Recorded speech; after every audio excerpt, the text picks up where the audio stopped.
महामारी ने जकड़ रखा है। इस वक्त लाखों की तादाद में 24 घंटे में केस आ रहे हैं। हालात बद से बदतर हो चुके हैं।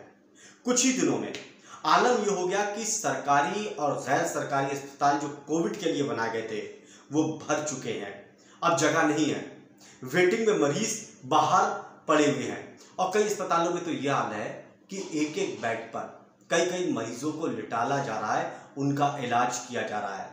यानी कि अस्पतालों में जो इलाज कर रहे हैं स्वास्थ्य कर्मचारी, उनकी जान को भी बहुत बड़ा खतरा है।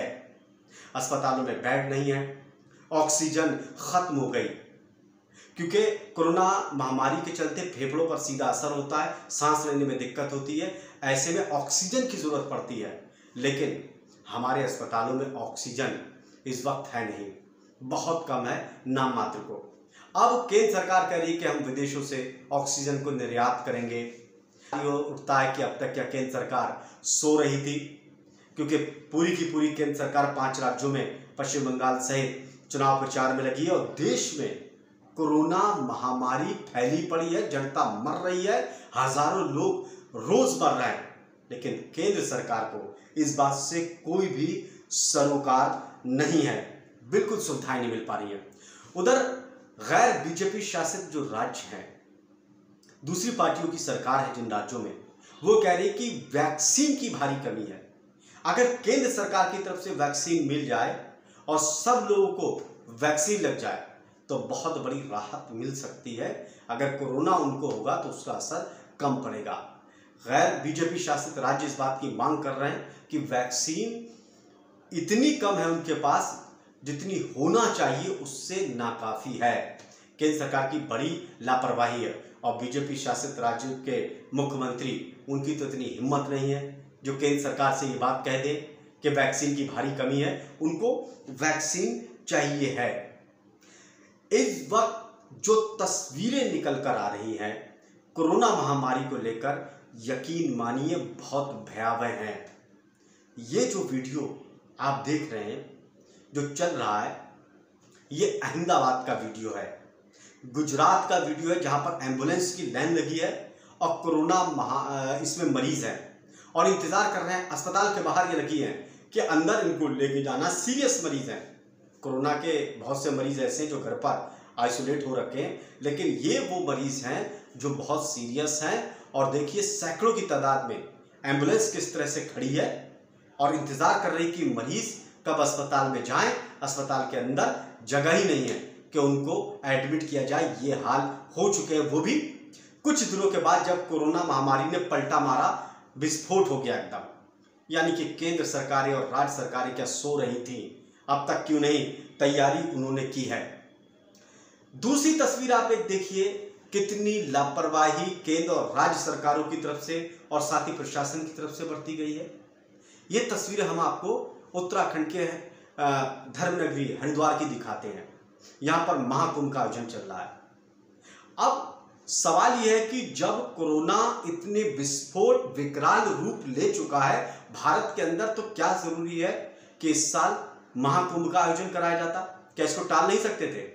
अभी तक प्रधानमंत्री और बीजेपी शासित राज्यों के मुख्यमंत्री कह रहे थे कि जान है तो जहान है, जान है तो सब कुछ है, आगे भी त्योहार आते रहेंगे, लेकिन क्या कुंभ को नहीं टाल सकते थे? लाखों की तादाद में साधु संत श्रद्धालु वहां पर पहुंचे और ज्यादातर साधु संतों को और वहां पर पहुंचे श्रद्धालुओं को कोरोना पॉजिटिव हो चुका है। सैकड़ों लोगों की रिपोर्ट आ गई पॉजिटिव है। और तो और इस मेले के प्रबंध के लिए जो प्रशासनिक अधिकारी लगाए गए थे, उसमें भी करीब करीब अधिकारियों को कोरोना पॉजिटिव है और ये अधिकारी छुपा रहे हैं। कुछ तो टेस्ट नहीं करा रहे हैं, कुछ की रिपोर्ट पॉजिटिव आ चुकी है, वो सार्वजनिक नहीं कर रहे हैं क्योंकि उनकी बड़ी लापरवाही है। उन्हीं की वजह से जो कुंभ की व्यवस्था को लेकर इनको जिम्मेदारियां दी गई थी, खुद कोरोना पॉजिटिव हो गए। वहां पर कोरोना की गाइडलाइंस का पालन नहीं किया गया। स्वास्थ्य विभाग ने जो गाइडलाइन दी थी उसका पालन बिल्कुल नहीं किया गया। ना तो कोरोना की कोई रिपोर्ट लेकर जा रहा था, ना सोशल डिस्टेंसिंग का पालन किया जा रहा था। ये तस्वीरें चल रही हैं आपके बराबर में, आप देख सकते हैं स्क्रीन पर कितनी भारी भीड़ साधु संत और श्रद्धालुओं की है। और इससे बड़ा खतरा क्या है? ये देश के कोने कोने से लोग यहाँ पर आए हैं। जब ये अपने अपने इलाकों में, अपने अपने राज्य में, गांव में, शहर में पहुंचेंगे तो कोरोना महामारी को लेकर जाएंगे। राज्य सरकार प्रशासन छुपा रहा है, ज्यादातर साधु संतों को कोरोना पॉजिटिव है। अगर रिपोर्ट सार्वजनिक हो गई तो इनके भी मुंह काले हो जाएंगे, इसीलिए इस रिपोर्ट को छुपा रहे हैं। आपको उत्तराखंड के मुख्यमंत्री का वो बयान याद होगा जिसमें उन्होंने कहा था कि खुले में है महाकुंभ, इसलिए कोरोना नहीं होगा। एक मुख्यमंत्री को इस तरह का बयान देना चाहिए, लापरवाह वाला। अगर खुले में ज्यादा भीड़ इकट्ठा हो जाएगी तो फिर कोरोना नहीं होगा। फिर बाजारें आप क्यों बंद कर रहे हैं, क्यों नाइट कर्फ्यू लगा रहे हैं? बाजारें क्या बंद में होती हैं? फिर क्यों कर्फ्यू लगाया जा रहा है? दिल्ली में 2 दिन का कर्फ्यू, उत्तर प्रदेश की सरकार ने संडे का कर्फ्यू लगा दिया। क्यों कर्फ्यू लगाया जा रहा है? ये बीजेपी के यही मुख्यमंत्री नहीं जो इस तरह का बयान दे रहे हैं। बीजेपी के तमाम राज्यों के जो बीजेपी शासित राज्य हैं वहां के मंत्री भी इसी तरह का बयान दे रहे हैं। और मध्य प्रदेश के मंत्रियों की तो जुबान बेलगाम हो गई। मध्य प्रदेश के इन मंत्रियों का बयान, इस मंत्री का बयान सुनिए आप। ये जो कोरोना महामारी के चलते लोगों की जान जा रही है, उनके परिवार वालों के जो जख्म हैं उन पर किस तरह से मरहम की जगह नमक लगाते दिखाई दे रहे हैं, वो भी मिर्चों के साथ। देखिए इन्होंने बयान में अपने क्या कुछ कहा। ये और मरना तो एक क्या है कि जो आप बता रहे हैं कि रोज ही ना मर रहे हैं, अब मरने का क्या है, उम्र हो जाती है उसको तो मरना भी पड़ता है। तो सुना आपने मध्य प्रदेश के इन मंत्री साहब का ज्ञान, जो कह रहे हैं कि जिसकी उम्र हो जाएगी वो चला जाएगा। अपनी नाकामी को छुपाने के लिए इस तरह का बयान दे रहा है। आप क्या सुविधाएं दे रहे हैं? क्या वैक्सीन आप लगा पा रहे हैं? जिस कछुए की रफ्तार से वैक्सीन लग रहा है, इसमें सालों की साल लग जाएंगी वैक्सीन लगने में, जब तक कोरोना महामारी देश को बर्बाद कर देगी, तबाह कर देगी। और इस बार की जो कोरोना महामारी है वो बच्चों और जवानों को भी हो रही है, इसलिए स्थिति बहुत भयावह है। चलिए, उत्तर प्रदेश में भी हालात बहुत ज़्यादा खराब हैं। उत्तर प्रदेश की सरकार ने 1 दिन का यानी कि संडे को कर्फ्यू लगाने का ऐलान कर दिया है। संडे को सब कुछ बंद रहेगा। इसके अलावा उत्तर प्रदेश की सरकार ने एक और सख्त कदम उठाया कि जो भी मास्क नहीं लगाएगा 1000 रुपये का उसका जुर्माना कटेगा, और अगर दोबारा वो इस नियम का उल्लंघन करता है तो 10,000 रुपये तक का उसके ऊपर जुर्माना लगाया जाएगा अधिकतम। अब सवाल ये है कि जनता के ऊपर आप इस तरह का कहर ढा रहे हैं, इस तरह के नियम कायदे कानून लगा रहे हैं। दूसरी तरफ नेताओं के लिए, कार्यकर्ताओं के लिए कोई नियम कायदे कानून नहीं है। 5 राज्यों में जो विधानसभा चुनाव हो रहा है, लाखों की तादाद में भीड़ पहुंच रही है, कोरोना गाइडलाइंस का उल्लंघन हो रहा है, वहां पर चालान क्यों नहीं काटे जा रहे हैं? आम जनता के ऊपर ही क्यों सितम किया जा रहा है? आप देखिए 5 राज्यों में, पश्चिम बंगाल में आज भी बीजेपी के कई बड़े नेताओं ने, गृह मंत्री ने, प्रधानमंत्री ने रैलियां की हैं और लाखों की भीड़ पहुंची है। ये रैली की तस्वीर हम आपको दिखा रहे हैं, देखिए बराबर में चल रही है किस तरह से इस रैली में भीड़ है। क्या इस भीड़ में मास्क लोग लगाए हुए हैं? आपको दिखाई दे रहे हैं? क्या इस भीड़ में सोशल डिस्टेंसिंग का पालन हो रहा है? क्या बीजेपी के ये बड़े नेता जो रैली कर रहे हैं, क्या ये मास्क लगाए हुए हैं?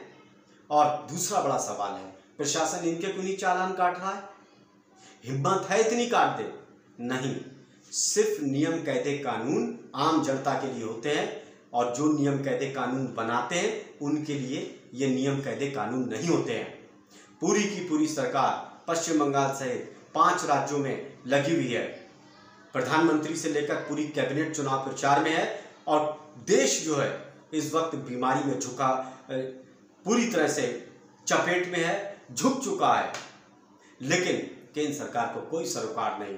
उनको तो चुनाव लड़ना है, चुनाव जीतना है, उससे फारिग हो जाएंगे तो प्रधानमंत्री आएंगे 8 बजे, वो अपना नया ज्ञान देंगे। थाली ताली के बाद इस बार देखिए क्या होता है। 2 लाख से ज़्यादा मामले सामने आ रहे हैं, हज़ारों की तादाद में लोग रोज़ मर रहे हैं। प्रधानमंत्री की तरफ से एक बोल भी नहीं आ रहा है कि कुछ बोल दें, कम से कम अंधभक्त ही उनके बीजेपी के कार्यकर्ता ही कुछ पालन कर दें, लेकिन कुछ भी नहीं कहना चाह रहे हैं। क्योंकि अगर वो बयान देंगे तो एक्सपोज हो जाएंगे, क्योंकि पश्चिम बंगाल समेत बाकी राज्यों में खूब रैलियां कर रहे हैं, वहाँ पर गाइडलाइंस का उल्लंघन हो रहा है। लोग सवाल फिर इनके ऊपर खड़े कर देंगे कि आपकी रैलियों में नियमों का पालन नहीं हो रहा है, तो इसलिए वो कोई बयान देने से कतराते नजर आ रहे हैं। जब चुनाव हो जाएंगे तो वो भी लंबा चौड़ा ज्ञान लेकर आ जाएंगे। अब सवाल यह कि प्रधानमंत्री क्यों चुप हैं, क्यों नहीं इस वक्त जब महामारी में देश डूबा हुआ है कुछ बोल पा रहे हैं, आखिर क्या कुछ उनकी मजबूरी है। लेकिन देश अब जान चुका है उनके दोनों चेहरे, किस तरह से चुनाव जीतना, सत्ता हासिल करना और फिर शासन करना ही इस पार्टी का मकसद है। यही वजह है कि देश इस वक्त कोरोना महामारी में पूरी तरह से डूबा है और इस सरकार को कोई भी मतलब नहीं है, कोई बुनियादी चीज़ें नहीं आ रही हैं। सबसे बड़े दुख की बात यह है कि कोरोना महामारी फैल रही है, ये बात एक है, इसको कोई नहीं रोक सकता, लेकिन उसके लिए इलाज आप कर सकते हैं, सुविधाएं दे सकते हैं। अस्पतालों में कम से कम भर्ती तो लोग हो जाए, भर्ती तक नहीं हो पा रहे हैं, लोग दम तोड़ रहे हैं। सबसे बुरी बात यह है, और सरकारों को कोई फर्क नहीं, केंद्र सरकार को कोई फर्क नहीं। अब जनता देख रही है, जनता को इनके चेहरे भी सामने आ चुके हैं। जनता को तय करना है कि क्या इसी तरह से देश चलता रहेगा या फिर परिवर्तन की जरूरत है। नमस्कार।